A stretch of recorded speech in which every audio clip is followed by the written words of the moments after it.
ಚಿತ್ರದುರ್ಗದ ರೇಣುಕಾಸ್ವಾಮಿ ಹತ್ಯೆ ಪ್ರಕರಣದ ಆರೋಪಿಗಳಾದ ನಟ ದರ್ಶನ್ ಹಾಗೂ ಪವಿತ್ರಾ ಗೌಡ ಸೇರಿ ಒಟ್ಟು 7 ಆರೋಪಿಗಳ ಜಾಮೀನನ್ನ ಸುಪ್ರೀಂ ಕೋರ್ಟ್ ಇಂದು ರದ್ದು ಮಾಡಿದೆ. ಈ ಹಿಂದೆ ಬೆನ್ನು ನೋವಿನ ಕಾರಣ ಹೇಳಿ ಜಾಮೀನು ಪಡೆದಿದ್ದಂತಹ ನಟ ದರ್ಶನ್ ಇದೀಗ ಮತ್ತೆ ಜೈಲು ಪಾಲಾಗಿದ್ದಾರೆ. ಇಷ್ಟು ದಿನ ಹೊರಗಡೆ ಇದ್ದ ಆರೋಪಿಗಳು ಮತ್ತೆ ಜೈಲು ಪಾಲಾಗಿದ್ದಾರೆ.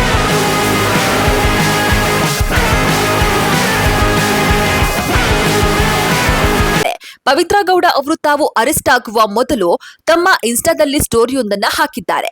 Trust god heaven if the answer is ಎಂದು ಪೋಸ್ಟ್ ನ ಮಾಡಿದ್ದಾರೆ.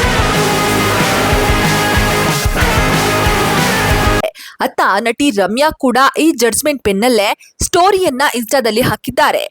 ಕೋರ್ಟ್ ತೀರ್ಪು ಬಲವಾದ ಸಂದೇಶವನ್ನ ರವಾನಿಸಿದೆ. ಕಾನೂನಿನ ಮುಂದೆ ಎಲ್ಲರೂ ಕೂಡ ಸಮಾನರು ಅಂತ ಪೋಸ್ಟ್ ಮಾಡಿದ್ದಾರೆ. ಇನ್ನು ಅಂದು ಜಾಮೀನು ಸಿಕ್ಕಾಗ ಜಾಮೀನು ಸಿಕ್ಕಿದ್ದು ಯಾಕೆ ಅಂತ ರಾಜ್ಯ ಸರ್ಕಾರ ಸುಪ್ರೀಂ ಕೋರ್ಟ್ಗೆ ಪ್ರಶ್ನೆ ಮಾಡಿತ್ತು. ಇದರನ್ವಯ ಇಂದು ಸುಪ್ರೀಂ ಕೋರ್ಟ್ ಮಹತ್ವದ ತೀರ್ಪನ್ನ ನೀಡಿತ್ತು. ತತ್ಕ್ಷಣವೇ ಎಲ್ಲಾ ಆರೋಪಿಗಳನ್ನ ಅರೆಸ್ಟ್ ಮಾಡುವಂತೆ ಸೂಚನೆಯನ್ನ ನೀಡಿತ್ತು. ಅದರಂತೆಯೇ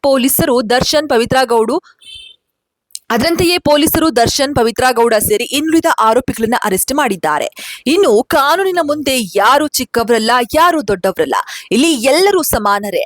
ಬಡವ ಶ್ರೀಮಂತ ಅನ್ನೋದು ಕಾನೂನಿಗೆ ಇಲ್ಲ, ನ್ಯಾಯ ಎಲ್ಲರಿಗೂ ಒಂದೇ ಅಂತ ಸುಪ್ರೀಂ ಕೋರ್ಟ್ನ ಜಡ್ಜ್ಗಳು ಹೇಳಿದ್ದಾರೆ. ದರ್ಶನ್ ಜಾಮೀನು ಪ್ರಕರಣದ ಅರ್ಜಿಯನ್ನ ಆಲಿಸಿದಂತಹ ಸುಪ್ರೀಂ ಕೋರ್ಟ್ ನ್ಯಾಯಮೂರ್ತಿ ಜೆಬಿ ಪರ್ದಿವಾಲಾ ಹಾಗೂ ನ್ಯಾಯಮೂರ್ತಿ ಆರ್ ಮಹದೇವನ್ ಅವರನ್ನೊಳಗೊಂಡ ದ್ವಿಸದಸ್ಯ ಪೀಠ ಹೈಕೋರ್ಟ್ ಲೋಪವನ್ನ ಎತ್ತಿ ಹಿಡಿದಿದೆ. ಹೈಕೋರ್ಟ್ ಆದೇಶದಲ್ಲಿ ಭಾರಿ ಲೋಪವಿದೆ.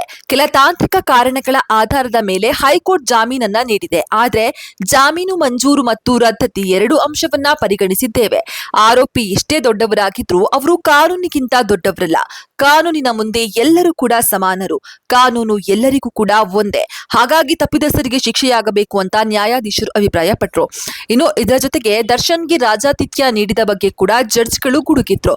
ಇನ್ನು ಮುಂದೆ ಯಾವುದೇ ಆರೋಪಿಗಳಿಗೂ ಕೂಡ ರಾಜಾತಿಥ್ಯ ನೀಡಬಾರದು. ಒಂದು ವೇಳೆ ನೀಡಿದ್ದೇ ಆದಲ್ಲಿ ಜೈಲಾಧಿಕಾರಿಗಳ ವಿರುದ್ಧ ಕಠಿಣ ಕ್ರಮ ಕೈಗೊಳ್ಳಬೇಕಾಗುತ್ತದೆ ಅಂತ ಜಡ್ಜ್ ಹೇಳಿದ್ದಾರೆ.